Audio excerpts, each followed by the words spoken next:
Hello बच्चों, welcome to our YouTube channel NCERT maths videos. आज क्या देखने वाले बच्चों, बहुत ध्यान से देखिएगा। आज क्या डिस्कस करने वाले हैं हम लोग। आज देखेंगे क्लास 10th का चैप्टर नंबर 6 ट्रायंगल्स का एक्सरसाइज 6.2 का इंट्रोडक्शन। क्योंकि एक्सरसाइज 6.1 हमने कंप्लीट कर लिया है, 6.2 की तरफ बढ़ने वाले हैं हम लोग। तो 6.2 हमको क्या बोल रहा है बच्चों, बहुत ध्यान से सुनिएगा, ठीक है। 6.2 क्या बोलता है, हमको क्या बताना चाहता है, सिमिलैरिटी ऑफ ट्रायंगल्स, मतलब ट्रायंगल्स के बारे में सिमिलैरिटी, ट्रायंगल्स की सिमिलैरिटी के बारे में वो बताना चाह रहा है। सिमिलैरिटी का मतलब मैं आपको बता चुका हूं, जिनका सेम शेप हो, जो एक जैसे दिखें, वो सिमिलर होते हैं। लेकिन थोड़ा सा जब हम लोग आगे बढ़े थे उसमें, तो उसने क्या बोला था कि दो पॉलीगन सिमिलर होंगे यदि और केवल यदि उनके करस्पॉन्डिंग एंगल्स इक्वल हो जाए और उनके साइड का प्रोपोर्शन, साइड का जो रेशियो है वो प्रोपोर्शनल हो जाए। ये दो कंडीशन था। तो यही चीज सिमिलैरिटी ऑफ ट्रायंगल में भी काम करेगी। अभी के स्टेप में हम ये देखने वाले हैं। तो क्या बात करने वाला हूं मैं, ट्रायंगल्स की सिमिलैरिटी के बारे में। जो मैं पहला लिख रहा हूं, याद रखना इस बात को याद रखना कि क्या two triangles are similar if पहला their corresponding angles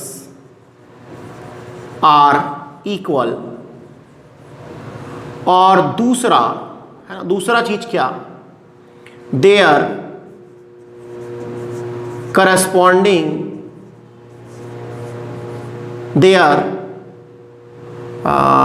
ऐसे लिखो, दूसरा द रेशियो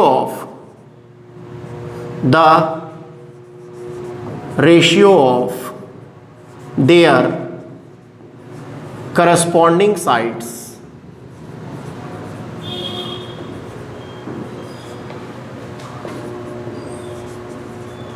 है ना, the ratio of their corresponding sides are equal या सेम प्रोपोर्शन, ये भी लिख सकते हो आप। Their corresponding sides are in same proportion. तो ट्रायंगल्स के सिमिलैरिटी के लिए पहला कंडीशन क्या है कि उनके करस्पॉन्डिंग एंगल इक्वल होने चाहिए, और दूसरा कंडीशन क्या है कि उनके करस्पॉन्डिंग साइड का रेशियो इक्वल होना चाहिए। तभी वो दोनों ट्रायंगल क्या कहलाएंगे, सिमिलर कहलाएंगे। अभी ये हम समझ रहे हैं, ठीक है। इसके आगे एक पॉइंट और है बच्चों, वो क्या है, ध्यान से देखिएगा। If the corresponding angles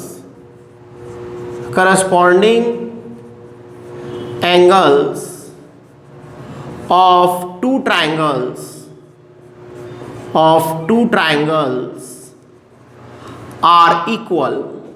are equal, then the triangles है ना, triangles are called इक्विएंगुलर।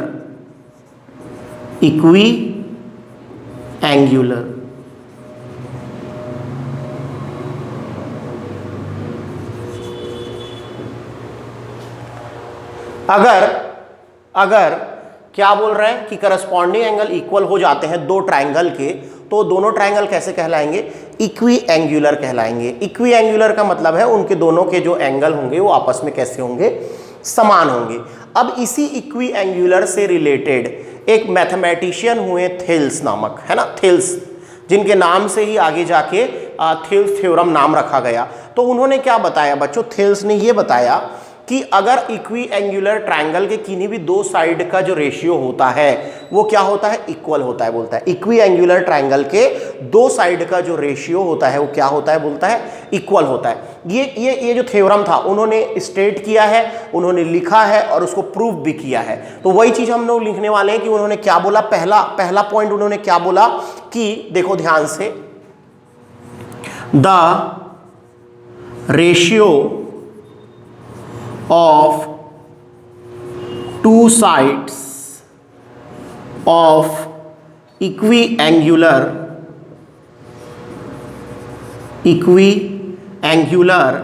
The ratio of two sides of equiangular triangles are equal मतलब इक्वी एंगुलर ट्राइंगल के, है ना, इक्वी एंगुलर ट्राइंगल्स के दो साइड का जो रेशियो होता है वो इक्वल होता है। ये कौन बोलते थे? थेल्स। और इसी को हम बोलेंगे बच्चों बेसिक प्रोपोर्शनैलिटी थ्योरम। क्या बोलेंगे? Basic proportionality.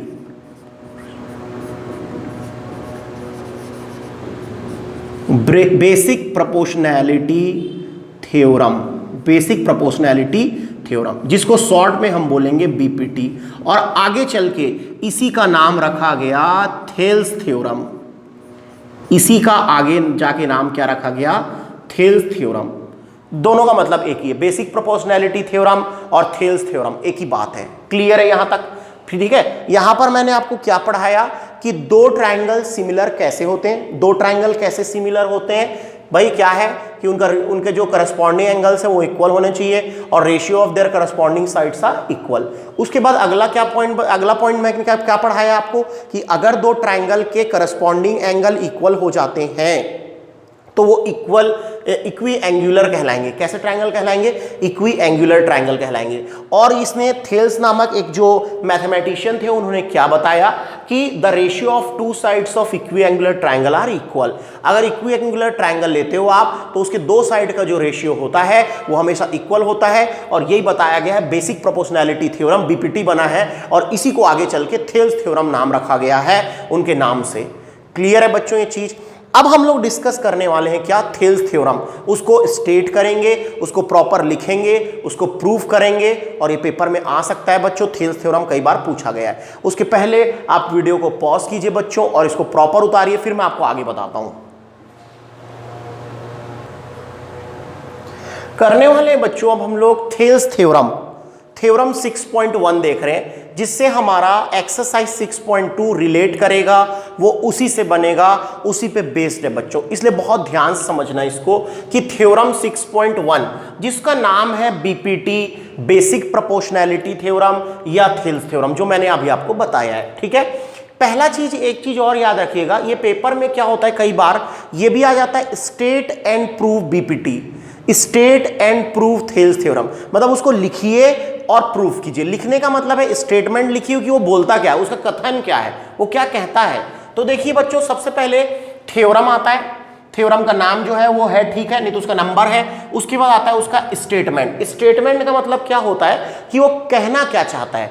तो देखो बच्चों, बहुत ध्यान से पढ़ेंगे हम लोग। क्या बोल रहा है? If a line is drawn, अगर एक लाइन खींचा जाता है parallel to one side of a triangle, ठीक है, और इसको पढ़ के हम लोग क्या करेंगे, एक डायग्राम ड्रॉ करेंगे। ये देखिए, ये ट्राइंगल मैंने एक बना लिया है बच्चों, है ना। इस ट्राइंगल का नाम दे दिया है मैंने ABC। ओके। अब बोल रहे हैं if a line is drawn parallel to one side of a triangle, इस वाले साइड के पैरेलल एक मैंने लाइन बना दिया। ये देखो, एक लाइन मैंने पैरेलल ड्रॉ कर दिया, इस लाइन का नाम है L। ठीक है। If a line drawn parallel, देखिए पैरेलल है BC के, to one side of a triangle to intersect, intersect मतलब काटता है, द अदर टू साइड्स, बचे हुए दो साइड को काटता है। बचे हुए दो साइड कौन है? AB और AC। मैंने BC के पैरेलल खींचा है, AB और AC को काटता है इन डिस्टिंक्ट पॉइंट, अलग अलग पॉइंट पे काटता है, और ये पॉइंट है D एंड E।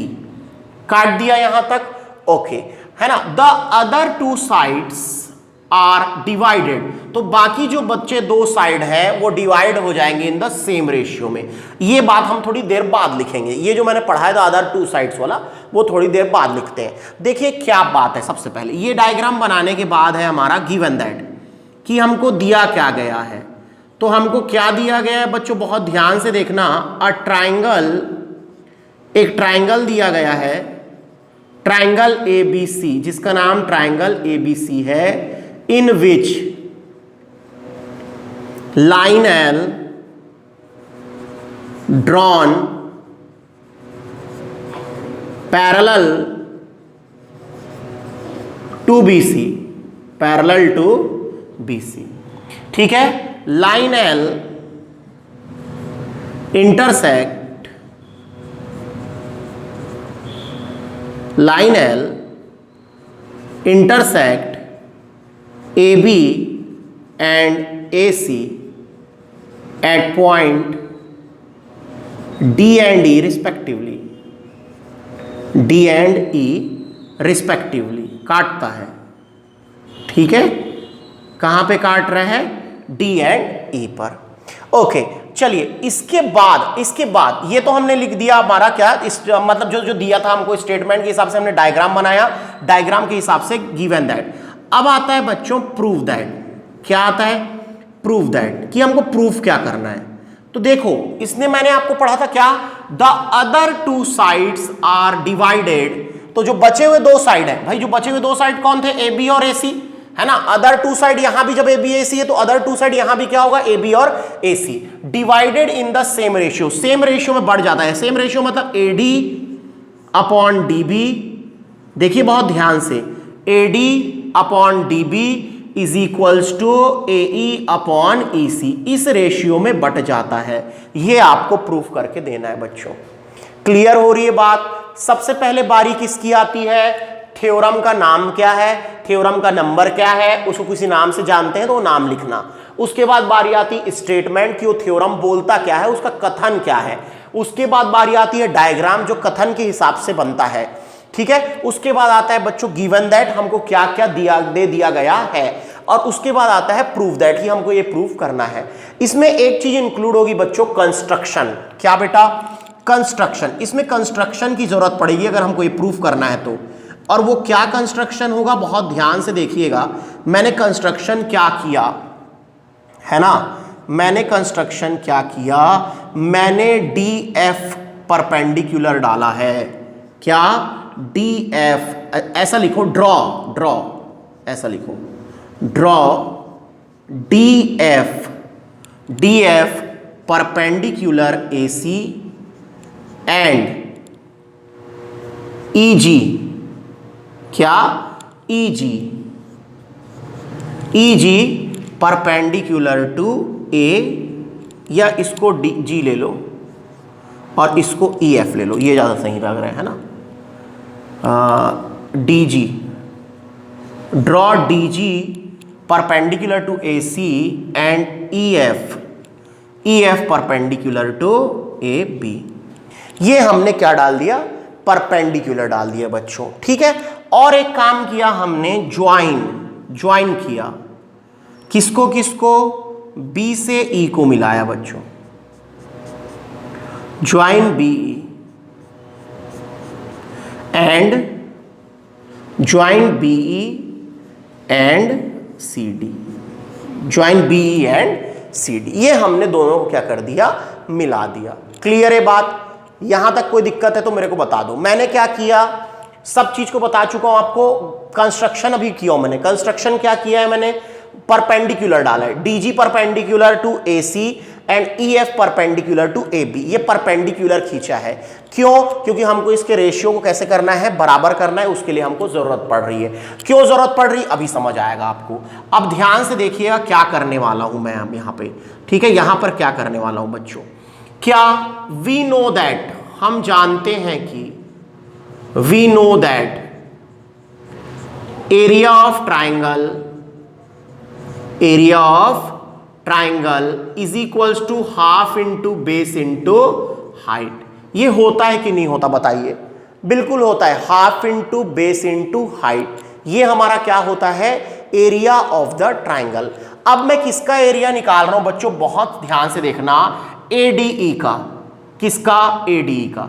तो वही लिखने वाला हूं मैं, in triangle ADE, in triangle ADE. AD दिख रहा है? एडीई है ना। AD is a base, AD is a base. भाई एडी को मैंने क्या लिया है बच्चों? बेस। एंड ईएफ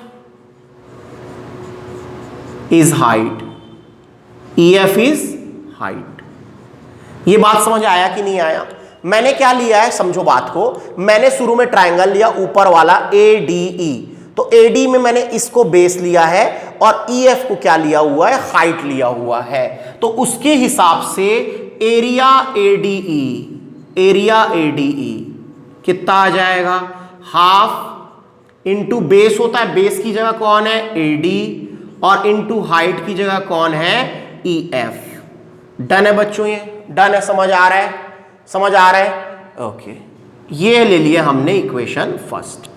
उसके बाद मैं लेने वाला हूं बच्चों, देखो क्योंकि मैं ऐसा क्यों ले रहा हूं, क्योंकि मेरे को मेरे लेफ्ट हैंड साइड में AD की जरूरत है और DB की जरूरत है, इसलिए मैं इसको क्या लिया, मैंने छोटा ट्रायंगल ले लिया। अब कौन सा ट्रायंगल ले रहा हूं, बहुत ध्यान से देखना, ABE, ये वाला ट्रायंगल ले रहा हूं, देखो ये भी ट्रायंगल है ABE, ठीक है। ये क्या लिया मैंने, देखो ध्यान से, यहां पर ये देखो ये मैंने लिया बच्चों ABE इन ट्राइंगल AB। लेकिन AB में गड़बड़ हो जाएगा बात, क्योंकि मेरे DB चाहिए, तो मैं इस A को हटा रहा हूं, इस A को क्या कर दिया मैंने, हटा दिया बच्चों। अब मैं क्या ले रहा हूं, BDE, चेक करो, मैं क्या ले रहा हूं, BDE इन ट्राइंगल BDE, मैं क्या ले रहा हूं, इन ट्राइंगल BDE। इसको थोड़ा सा गलत बना दिया हमने, वैसा नहीं बनाएंगे, अभी देखो BDE इन ट्राइंगल BDE, कौन सा ट्राइंगल लिया मैंने, BDE, ओके। अब देखो इसका बेस क्या है बच्चों, BD या DB is base, DB is a base. And अब देखो मैं यहां पर एक चीज आपको बताने वाला हूं ट्रायंगल के बारे में, सुन लेना उसको, ठीक है। आपका अगर ट्रायंगल ऐसा है तो उसकी हाइट आप कैसे मेजर करोगे, यहां से, है ना। अगर आपका ट्रायंगल ये है राइट एंगल ट्रायंगल, तो उसकी हाइट आप कैसे मेजर करोगे, ये वाला हाइट होगा H, यहां ये वाला हाइट होगा। और लेकिन अगर आपका ट्रायंगल ऐसा है बच्चों, ऐसा, तो उसकी हाइट ये नहीं होगी, याद रखना, ठीक है। अगर आपका ट्रायंगल ऐसा है तो उसकी हाइट ये नहीं होगी बच्चों, हाइट कहां होगी, बाहर। तो सर हाइट बाहर बन सकता है क्या, अरे हाँ भाई, उसकी ऊंचाई है, ऊंचाई कैसे लेते हैं हम लोग, परपेंडिकुलरली 90 डिग्री पर ही हम हाइट मापते हैं। तो परपेंडिकुलरली हाइट मापने के लिए ये हाइट है हमारा, ये हाइट है, तो यहां पर परपेंडिकुलर कौन है, EF, इसलिए वो हाइट है, EF is a height, EF is height. इतनी बात क्लियर है बच्चों। EF अगर हाइट है तो अब क्या कर देंगे, बहुत ध्यान से सुनना, अब क्या कर देंगे, फिर वही लगा देंगे क्या, area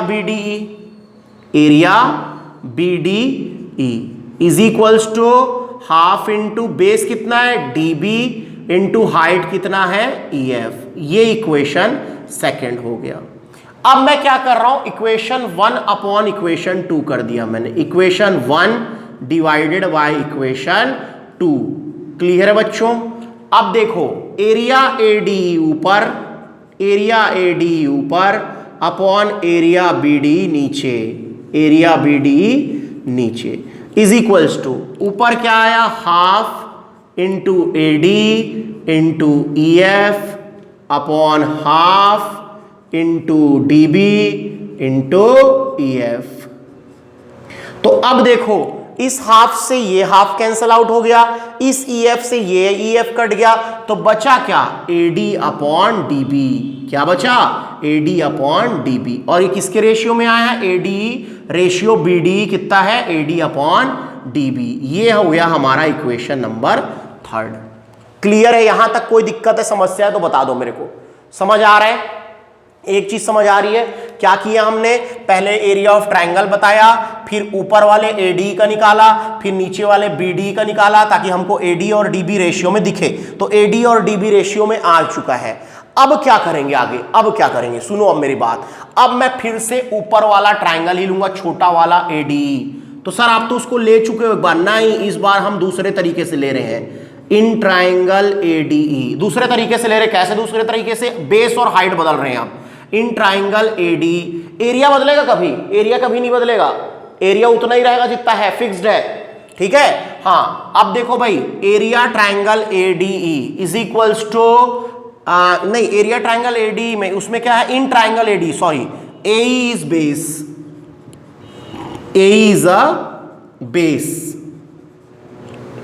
AE is a base. मैंने इसको बेस ले लिया, तो जब मेरा ये बेस है तो मेरा परपेंडिकुलर कौन है, DG, and DG is height, DG is height, ये मेरी हाइट है बच्चों, DG is height। अब क्या करें, कुछ नहीं, एरिया निकाल दो इसका, area ADE is equals to half into half into base, base कितना है ए, और इसका हाइट कितना है डी, इक्वेशन नंबर 4।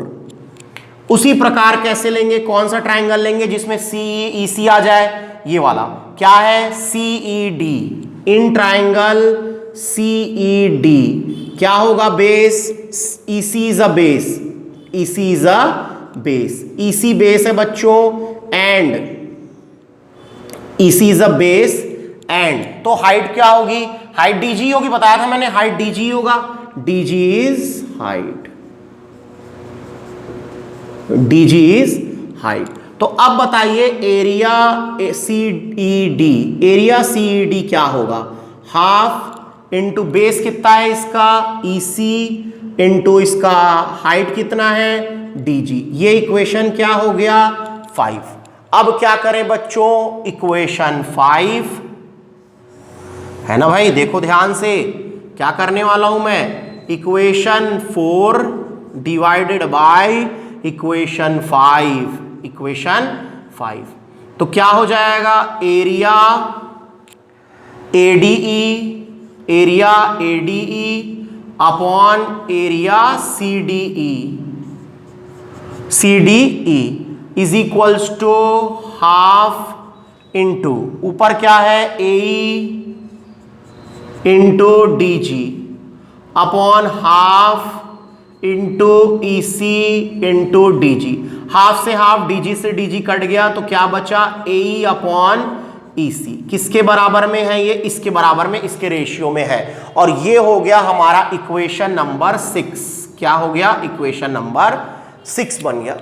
अब ये इक्वेशन नंबर 6 और इक्वेशन नंबर 3 को आप देखिए, मेरा AD अपॉन DB आ चुका है, AE अपॉन EC आ चुका है। अगर ये दोनों को बराबर करना है तो इनके लेफ्ट हैंड साइड को भी बराबर करना पड़ेगा। यहां लेफ्ट हैंड साइड में एरिया ADE है, एरिया ADE ये तो बराबर है, लेकिन ये गड़बड़ कर रहा है एरिया BDE और एरिया CDE, ये गड़बड़ कर रहा है कि दोनों एरिया BDE और CDE अलग अलग हैं। अगर ये दोनों पक्ष बराबर हो जाएं, इसका लेफ्ट हैंड साइड और इसका लेफ्ट हैंड साइड, अगर ये दोनों बराबर हो जाए तो इसके राइट हैंड साइड भी आपस में क्या हो जाएंगे, इक्वल हो जाएंगे। लेकिन आप खुद सोचो, क्या एरिया BDE और एरिया CDE बराबर होंगे क्या, तो हाँ होंगे ही होंगे। क्यों, क्योंकि हमको कक्षा 9 में पढ़ाया गया है कि एक ही बेस और between the same parallel line बनने वाले जो दो ट्राइंगल होते हैं उनका एरिया क्या होता है, इक्वल होता है। ये आपको पढ़ाया गया है बच्चों, ठीक है, कौन से चैप्टर में, चैप्टर 9, ठीक है, area of parallelograms and triangles में आपको ये पढ़ाया गया है। क्या कि एक ही बेस और सेम लाइन के बीच, सेम पैरेलल लाइन के बीच बनने वाले ट्राइंगल्स का एरिया इक्वल होता है। तो ध्यान से देखो, उसी चीज को मैं यहां पर लिख रहा हूं, तो ये जगह हम थोड़ा यूटिलाइज कर रहे हैं, बहुत ध्यान से देखना, ठीक है, क्या चीज बताने वाला हूं, बहुत ध्यान से देखना। Two triangles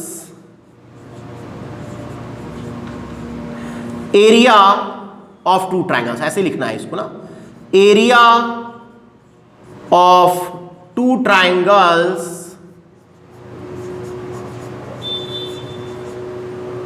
are on the same base, are on the same base and between the same parallel lines, same parallel lines, है ना, area of the two triangles are on the same base and between the same parallel lines are equal, are equal, क्या होते हैं, equal होते हैं, बराबर होते हैं, उनका एरिया क्या होता है, बराबर। और यहां पर लिखना पड़ेगा क्या कि triangle BDE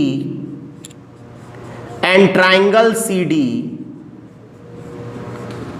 are on the same base, are on the same base, कौन से बेस पे बने हुए हैं, DE। जब आप BDE और CDE पढ़ रहे हो कौन रिपीट हो रहा है, DE, are on the same base DE and between the same parallels, between the same parallels, कौन से पैरेलल्स के बीच में है, कि भाई बताया गया था ना कि लाइन L पैरेलल खींचो BC के, मतलब DE पैरेलल टू BC, ये भी है डी पैरेलल टू BC। मतलब क्या हो जाएगा बच्चों, दोनों का एरिया BDE बराबर हो जाएगा किसके, एरिया CDE के। पूरा दिख रहा है ना, पूरा आ रहा है कि नहीं आ रहा है, एक बार देखो चेक करन दो। हाँ आ रहा है, थोड़ा हौच पौच लग रहा है, थोड़ा ऐसा भरा भरा लग रहा है, लेकिन थोड़ा ध्यान से देखना, सतर्कता से देखना, ठीक है। क्या दोनों ट्रायंगल का जो एरिया है वो इक्वल हो गया। ये हो गया बच्चों हमारा इक्वेशन 7। क्या हो गया, इक्वेशन 7। अब मैं यहां पर थोड़ा इसको मिटा रहा हूं, ये वाले पॉइंट को मिटा रहा हूं, ये वाले है ना। उसके पहले वीडियो को पॉज कर लीजिए और उतार लीजिए बच्चों, गिवन दैट है ना, उसको हटा रहा हूं।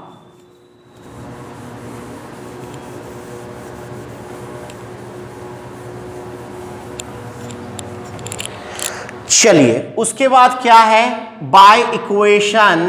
अब क्या हुआ, by equation 3, 6 and 7, 3, 6 and 7। Third ये था, 6 ये था, 7 ये है, तीनों को मिला के अब मैं क्या लिख सकता हूं कि AD upon DB is equals to AE upon EC। क्यों हो सकता है ऐसा, क्योंकि दोनों पक्ष आपस में बराबर हो चुके हैं, इसलिए ऐसा मुमकिन है। तो ये हो गया हैंस प्रूव्ड। अरे भाई जब एरिया BD और CD बराबर है तो इस वाले देखो, यहां वाले BD को आप CD लिख सकते हो या इस CD को BD लिख सकते हो, दोनों पक्ष बराबर है तो AD अपॉन DB और AE अपॉन EC भी क्या होंगे, बराबर होंगे। ये होता है हमारा क्या, थेल्स थ्योरम। कहां पर, कंप्लीट। ये मैंने प्रूफ करके आपको बताया बच्चों कि एक कोई लाइन अगर किसी ट्रायंगल के एक साइड के पैरेलल खींची जाती है तो बचे हुए दो साइड को सेम रेशियो में बांट देता है, डिवाइड कर देता है, ऐसा बोल रहे हैं, ठीक है। तो बढ़ते हैं बच्चों इसके थोड़ा सा आगे, उसके पहले वीडियो को पॉज कीजिए और इसको प्रॉपर उतारिए बेटा, प्रॉपर।